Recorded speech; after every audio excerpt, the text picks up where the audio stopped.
Pada kesempatan kali ini kita akan menjelaskan tentang nama sanad,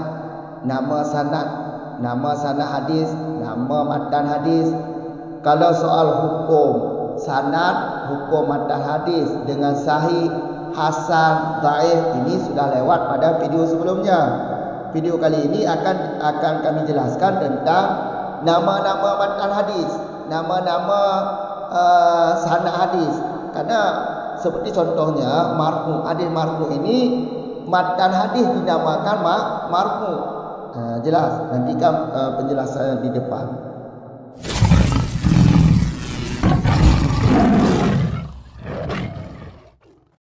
Bismillahirrahmanirrahim. Alhamdulillahirabbil alamin. Wassalatu wassalamu ala Rasulillah, amma ba'd. Walamma faraghal nadimu mim bayanil hukmi alal matni wal isnadi bi annahu sahihun aw hasanun aw dha'ifun akhadha fi bayani sifatihuma faqala wa ma udifa ay adafahu sahabiyu au tabi'iyu au man ba'dahuma walau minna al-ana lil nabiyyi sallallahu alaihi wasallam qaulan au fa'lan au takriran au sifatan tasrihan au hukman huwal marfu'u sawaun ittasala isnaduhu amla fadakhala fihil muttasilu wal mursalu wal muqati'u wal mu'addalu wal mu'allaqu dunal mauqufi wal maqtu'i hadha huwal masyhur. Dan manakala telah selesai oleh musannif, iaitu oleh nazim, daripada membayan hukum atas matan dan isnad. Dengan apa bayan?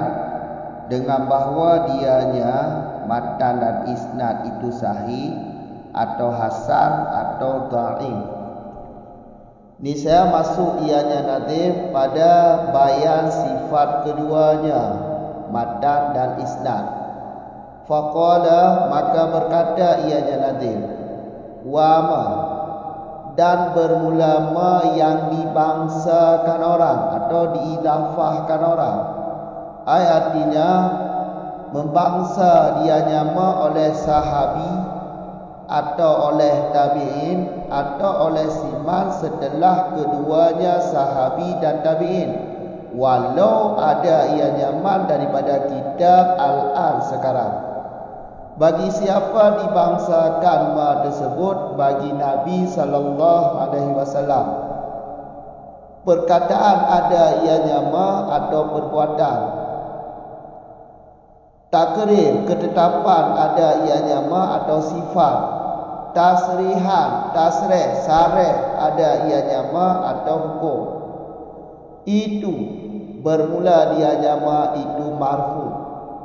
Bersamaan bersambunglah sanadnya ma atau tidak, maka masuk padanya ma udhifa oleh muttasil dan oleh mursal dan oleh muqati dan oleh mu'addal dan oleh mu'allaq, ketiadaan marfu dan maqtu.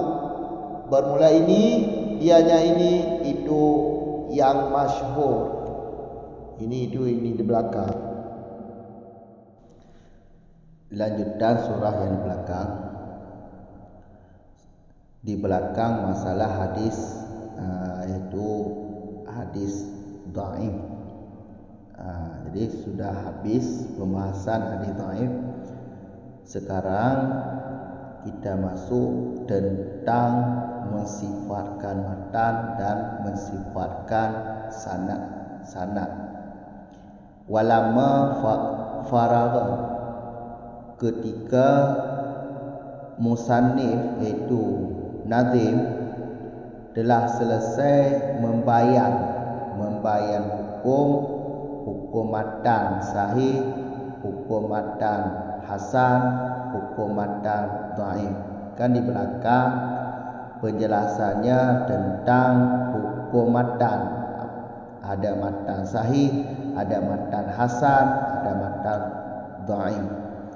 Dan juga membayan nazim telah selesai daripada membayankan hukum sanad. Nah, di belakang juga telah dijelaskan tentang hukum sanad ini, ada yang sahih, ada yang hasan, ada yang dhaif.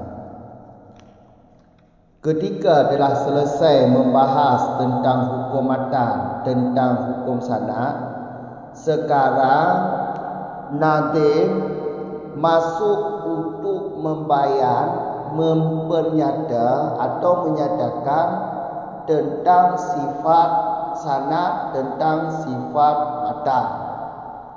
Faqala, maka berkata ianya Tengku Nazim, ianya nazim, yaitu wama udhifa. Jadi di belakang pada video-video sebelumnya itu pembahasannya tentang hukum sanad, hukum matan. Ada yang sahih, ada yang dhaif, ada yang hasan. Sekarang bukan lagi dihukumkan matan, bukan lagi dihukumkan sanad, tapi sekarang mempersifat sanad tersebut, mempersifat matan tersebut, ataupun dalam bahasa lain menamakan matan tersebut apa namanya, menamakan sanad tersebut apa namanya.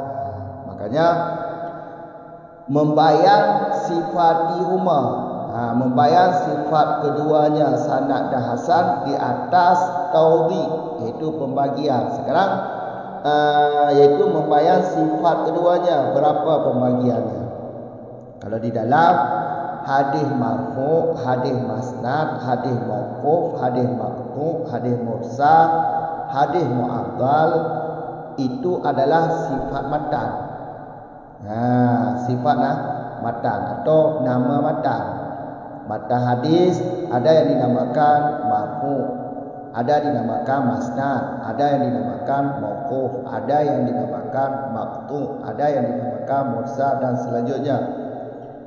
Adapun soal muttasil, mausul, muttasil itu sifat sanad. Sanad ada yang dinamakan sanad muttasil, ada yang dinamakan sanad mausul, ada yang dinamakan muttasil. Ini semuanya akan dijelaskan oleh nazim secara tertib di depan ini. Jelas. Maka faqala berkata ianya nazim, yaitu yang pertama yaitu hadis marfu. Hadis marfu. Kenapa ini yang diutamakan oleh nazim? Karena marfu ini kalau bahasa lughat kan tinggi. Karena hadis ini akan dibangsakan kepada Nabi, maka martabatnya martabat tinggi. Makanya diutamakan marfu karena martabatnya tinggi. Jelas. Wa ma udhifa, atau matan-matan hadis yang dibangsakan kepada Nabi. Makna dibangsakan di sini yaitu adhafahu sahabiyu atau tabi'iyu atau man ba'dahuma walau minna al-an. Matan hadis yang diidafah oleh sahabat, sahabat yang membangsakan matan hadis ini kepada Nabi, atau tabi'in yang membangsakan matan hadis ini kepada Nabi, atau siman yang di bawah tabi'in, yaitu tabi'in yang membangsakan matan hadis ini kepada Nabi. walau minna, walau daripada kita. Ini maksud kita bukan zaman kita, itu di bawah tabi'in, ulama-ulama salaf, ulama khalaf yang di bawah-bawahnya, itu yang membangsakan matan tersebut kepada Nabi. Jadi hadis-hadis yang dibangsakan bagi Nabi itu dinamakan hadis marfu, wa huwa marfu. Matan-matan, coba lihat matan. Ma'udhifa li nabiyyi al-marfu'u. Matan-matan hadis atau hadis-hadis yang dibangsakan bagi Nabi itulah marfu. Itu hadis marfu. Jadi yang dimaksud atau definisi hadis marfu ialah hadis yang dibangsakan bagi Nabi, yang membangsakan, yang mengidafahkan hadis ini bagi Nabi, boleh sahabat, boleh tabi'in, boleh generasi di bawah tabi'in, iaitu tabi'in, dan juga boleh generasi di bawah tabi'in, iaitu ulama salaf dan ulama-ulama di bawahnya lagi. Jelas. Itulah yang dimaksud hadis marfu. Qaulan atau fa'lan atau takriran atau sifatan, tasrihan atau hukman. Hadis tersebut ada yang perkataan Nabi. Hadis yang dibangsakan bagi Nabi ada yang berbentuk perkataan Nabi. Ada yang berbentuk perbuatan Nabi. Hadis perbuatan Nabi. Ada ketetapan Nabi, takrir. Itu takrir ini akuan Nabi. Nabi tidak berkata, Nabi tidak memperbuat. Yang memperbuat adalah sahabat, tapi Nabi diam, tidak melarang. Dengan takrirnya Nabi, maka hadis itu dinamakan hadis takrir. Atau sifat. Sifat ini yaitu hadis-hadis yang menjelaskan tentang sifat-sifat Nabi. Karena kan ada hadis tentang diri Nabi ini, perkenalan Nabi, iaitu Nabi ini tidak terlalu panjang dan juga tidak terlalu pendek. Kan ada hadis menjelaskan sifat-sifat Nabi, itu dinamakan hadis tentang sifat Nabi. Jadi hadis marfu ini adalah hadis yang dibangsakan bagi Nabi, yang membangsakan hadis tersebut kepada Nabi, boleh sahabat, boleh tabi'in, boleh generasi di bawahnya. Itulah yang dimaksud hadis marfu. Hadis ini ada yang perkataan, itu perkataan Nabi, ada yang perbuatan Nabi, ada takrir Nabi, ada hadis tersebut hadis sifat Nabi, menjelaskan tentang sifat-sifat Nabi. Tasrihan, ada yang secara tasrih. Ini maksudnya secara tasrih. Secara tasrih jelas Nabi yang berkata. Jelas Nabi yang berkata. Ataupun ada yang secara hukum, hadis yang dibangsakan kepada Nabi ada yang berbentuk hukum. Ini maksud berbentuk hukum seperti sahabat, perkataan sahabat tapi perintah Nabi. Perkataan sahabat tapi perintah Nabi. Contohnya, ini contoh hukum. Contoh hukum seperti perkataan sahabat, kami diperintahkan oleh Nabi, kami ditegahkan, kami diwajibkan, kami diharamkan. Diharamkan. Yang memperintah Nabi, yang menegah Nabi, yang mewajibkan Nabi, yang mengharamkan Nabi. Itulah yang dimaksud hukum. Hukum ini kebalikan, kebalikan tasrih. Kalau tasrih jelas perkataan Nabi. Kalau hukum bukan langsung Nabi yang berkata, sahabat yang berkata atas perintah Nabi. Jelas. Jadi kesimpulan ini, yang dimaksud hadis marfu ialah hadis-hadis yang dibangsakan bagi Nabi. Yang membangsakan hadis tersebut kepada Nabi, boleh sahabat, boleh tabi'in, boleh generasi di bawah tabi'in, iaitu tabi'in. Juga boleh di bawahnya lagi, iaitu ulama salaf. Ulama salaf. Boleh yang generasi di bawahnya lagi. Jelas. Sawa'un ittasala isnaduhu amla. Apakah sanad hadis marfu ini bersambung atau tidak? Jangan lupa, ini bukan menghukumkan sanad. Ini bukan menghukumkan matan, tapi mensifatkan matan, tapi mensifatkan sanad. Jadi hadis marfu ini memandangnya kepada matan hadis sampaikah kepada Nabi. Jadi hadis marfu ini memandang kepada nisbah kepada Nabi, sampai kepada Nabi, matannya sampai kepada Nabi. Terserah. Kalau sanadnya tidak dilihat, apakah sanadnya bersambung, perawinya bersambung, atau perawinya putus, gugur, ada yang gugur, itu terserah. Karena hadis marfu memandang cuma matan. Apakah matan ini sampai kepada Nabi? Kalau perawinya tidak dipandang, perawinya boleh yang gugur, boleh bersambung, boleh yang gugur, terserah. Maka dengan maksud sawa'un ittasala, maka masuklah hadis muttasil. Hadis muttasil bersambung sanad kepada Nabi. Sedangkan hadis marfu bersamaan. Apakah bersambung sanad atau tidak? Bersambung sanad. Jadi hadis muttasil masuk pada kategori ittasala isnaduhu. Hadis mursal. Hadis mursal juga sampai kepada Nabi. Hadis muttasil juga sampai kepada Nabi. Jadi kami ulang. Pada kala fihi muttasil. Jadi pada ta'rif tersebut, pada ma'udhifa li nabi huwa marfu, pada ta'rif, iaitu pada definisi hadis marfu termasuk hadis muttasil. Karena hadis muttasil juga sampai kepada Nabi. Dan juga termasuk dalam definisi hadis marfu hadis mursal. Hadis mursal ini juga sampai hadisnya kepada Nabi, walau secara hukum. Nanti ada penjelasannya di depan. Hadis munqati juga sampai kepada Nabi. Hadis mu'adzab juga matanya sampai kepada Nabi. Hadis mu'allaq juga sampainya kepada Nabi. Jelas. Duna mauquf dan maqtu. Duna mauquf. Kalau hadis mauquf tidak masuk dalam definisi hadis marfu. Karena hadis mauquf ini sampai matanya kepada sahabat, bukan kepada Nabi, maka keluar daripada pemahaman hadis marfu. Hadis maqtu matan hadis sampai kepada tabi'in, maka jelas keluar daripada pemahaman hadis marfu. Jelas kan?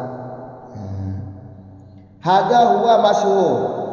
Hadza huwa masyhur. Apa yang dimaksudnya? Yaitu perkataan ini, yaitu perkataan atau ta'rif barang yang sampai kepada Nabi, kan ta'rif marfu. Jadi definisi marfu tersebut itulah yang masyhur. Itulah masyhur. Jadi definisi seperti yang musannif sebutkan di dalam matan itu definisi yang masyhur. Jelas. Tiga tu kamu ulang. Lama faraga an-nadimu, Tengku Nadim kan selesai ni balikun kali pegah tentang hukum matan, hukum sanad. Yang sahih matan, matan sahih, matan hasan, matan dhaif. Kau kali pegah balikun. Dan juga kali kebayan balikun, kali kebayan hukum sanad. Sanad sahih, sanad hasan, sanad dhaif. Kali kejelaskan bab video likut ataupun bab kitab dilikut kamu orang. Jino depu musannaf tamong kena tubayan, tamong kena bayan sifat matan, sifat sanad. Atau jedakeun biabuhna sanadnya benar, matannya benar, atu taudi. Imam maksud taudi atu pembagian, atu biak bagi no.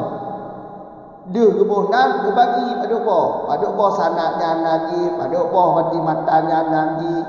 Makanya di dalam hadis marfu, hadis masnad, hadis mauquf, hadis maqtu, hadis mursal, hadis mu'azzal, yang adalah hadis-hadis matan. Nama matan marfu adalah nama matan hadis. Masnad adalah nama matan hadis atau sifat matan hadis. Sedangkan hadis muttasil, hadis mausul, hadis muttasil ini sifat sanad atau nama sanad. Jadi sanad hadisnya atau perawi hadisnya yang nanti muttasil, mausul, muttasil. Itu akan dijelaskan tabo-tabo di liku tu. Akan kok kalau di liku tabo-tabo arti jalan tertib tu. Dah, yang kamu orang. Fakala maka kekenda dari ku nanti berkatalah dengan ku nanti. Pekan ku nanti. Akhirnya ma'udhifa. Hadis-hadis yang dibangsakan bagi Nabi itulah marfu yang mata-mata. Hadis-hadis yang dibangsakan kepada Nabi atau dibangsakan bagi Nabi itulah marfu. Berarti tak akasno. Bermula hadis marfu itulah hadis-hadis yang dibangsakan bagi Nabi. Yang hadis marfu. Jadi hadis marfu'nya hadis yang dibangsakan bagi Nabi. Yang bangsa tu sahabat. Makanya di tafsir adafa udhifa di tafsir adafahu sahabiyu. Jadi yang bangsa hadisnya bagi Nabi adalah sahabat. Boleh sahabat, boleh tabi'in, boleh generasi di bawah tabi'in, iaitu tabi'in. Walau minna daripada kita sekarang, walau generasinya generasi di bawah tabi'in, iaitu ulama salaf, ulama khalaf dan seterusnya. Jelas. Jadi yang fokus dari apa? Hadis marfu pun yang akan dipegang le nanti. Pakon dia hadis marfu disebut pun, dijelaskan pun, gebayan pun hadis marfu. Karena hadis marfunya makna orang itu kan tinggi. Karena hadisnya tak bangsa kepada Nabi, iaitu martabatnya martabat paling tinggi. Kemudian hadis marfu. Kamu orang? Kibaya ke hadis marfu. Hadis yang dibangsakan bagi Nabi. Yang bangsa tu sahabat atau boleh tabi'in atau boleh generasi uyup tabi'in, tabi'in. Tak masalah dan generasi uyupnya. Kamu orang? Beka contoh hadisnya. Kibar-kibar bentuk ma-nya kibar bentuk ma. Nah yang berbentuk qaulun perkataan Nabi, nah yang berbentuk perbuatan Nabi, nah takrir Nabi. Takrir itu ke aku li Nabi. Nabi hanya berlaku tapi ke aku li Nabi yang berlaku sahabat. Nabi hanya dengar semua orang. Atau dia berbentuk tipe Nabi. Dia berbentuk matan hadisnya, matan yang dibangsakan kepada Nabi adalah berbentuk penjelasan tentang isi matan ni. Isi matan dia itu tipe-tipe Nabi. Coba kalau dalam kitab Sahih Bukhari, tipe-tipe Nabi, ataupun kalau itu dalam kitab Nurul Yaqin dijeceh. Ini ada pembahasan tipe Nabi. Kamu orang. Yang dalam hadisnya dijelaskan tipe-tipe Nabi. Kena hadis kamu orang. Hadis tentang kepetui Nabi bagi dia. Kepetui Nabi Nabi halal terlalu panjang, halal terlalu pendek. Kamu orang. Pertengahan. Tasrih, tiba tasrih. Isi hadisnya secara tasrih. Isi hadisnya secara tasrih. Apa maksud secara tasrih? Langsung Nabi ke yang tasrih ke. Atau kontasrih, lawan tasrih, itu hukum. Apa maksud hukum? Sahabat ke tapi perintah Nabi. Sahabat ke tapi perintah Nabi. Yang ke hukum. Pak Haji, hadis marfu'nya adalah matan hadis. Matan hadisnya yang perkataan Nabi, perbuatan Nabi, takrir Nabi, tipe Nabi, yang berbentuk yang penjelasan tentang tipe Nabi. Mata hadisnya juga secara tasrih Nabi ke atau secara hukum, iaitu perkataan sahabat atas perintah Nabi. Yang betul matan hadisnya atau yang betul bak Nabi itu boleh sahabat, boleh tabi'in, boleh generasi di bawah-bawahnya tu. Itulah yang kebunan hadis marfu. Kamu orang. Jadi dia yang legal contoh kita bayar hadis marfu. Hadis marfunya matani tu Nabi. Mata ji tu pada Nabi. Yang bentuk terserah. Je sahabat, je tabi'in, je generasi di Yubnya. Maka ji hadis marfu'nya mata-mata ke kalau. Sanad ji ada kalau. Apakah sawa'un ke baliku? Apakah sanad ji bersambung atau hanya bersambung? Yang terserah.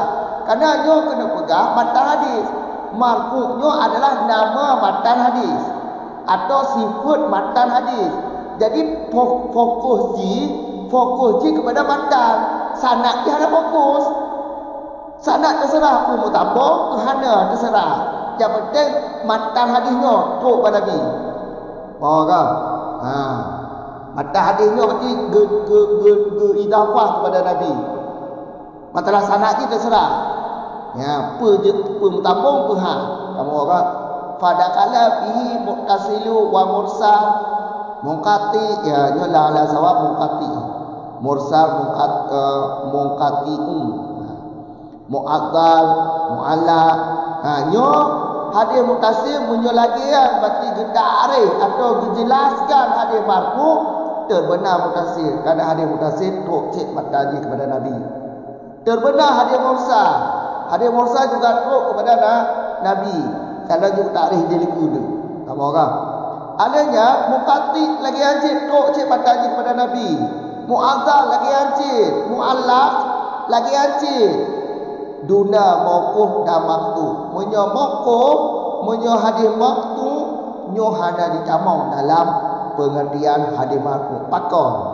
Karena hadis mauquf ku nisbah ji kepada sahabat, sedangkan hadis marfu nisbah ji bagi Nabi. Maka dia hadis mauquf ditibit daripada pemahaman hadis marfu. Karena hadis mauquf nisbah ji kepada sahabat. Hadis maqtu nisbah ji kepada tabi'in. Lebih jelas dah hadai kamong dalam ta'rif hadis marfu mohon ya kan huwa wa hada huwa masyhur ta'rifnya masyhur ya ta'rif modern berarti ta'rif yang masyhur ya kamu kan hadanya itu pendapat perkataan